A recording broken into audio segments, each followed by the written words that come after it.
আমি সুমাইয়া। রাকিবের সঙ্গে আমার ভালোবাসার বিয়ে হয়েছে। আমাদের বিবাহিত জীবন 5 বছরের। ইতিমধ্যে আমাদের কোল আলো করে এসেছে আমাদের ফুটফুটে মেয়ে তানিয়া। তানিয়া খুব সুন্দর দেখতে। তানিয়া যখন আমার পেটের ভেতর 7 মাস, তখন থেকেই আমার শারীরিক অবস্থা ঠিক ভালো নয়।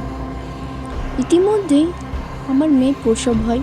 দেখতে দেখতে আমার মেয়েটি 3 বছরের হয়ে যায়।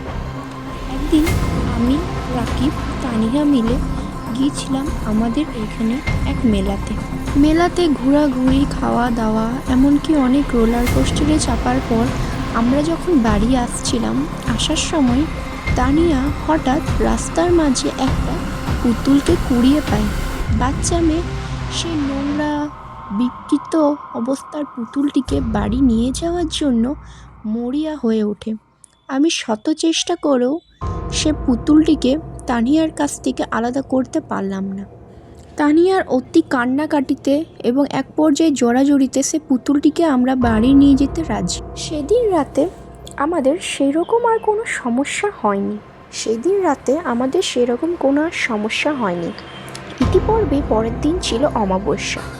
অমাবস্যার দিন রাতের বেলাতে আমরা বিকেলেই সবাই ঘুরতে গিয়েছিলাম বাইরের থেকে নাস্তা করে এসে আমরা ক্লান্ত শরীরে ঘুমিয়ে পড়ি। সেদিন রাত 2:45 আমার ঘুম ভাঙে।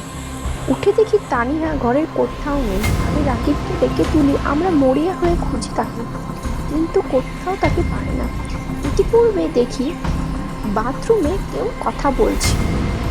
বাথরুমের দিকে যেতে দেখি তানিয়া ওই পুতুলটিকে নিয়ে খেলা করছে এবং আমি যেতেই তানিয়া কীরকম একটা থমকে দাঁড়িয়ে গেল।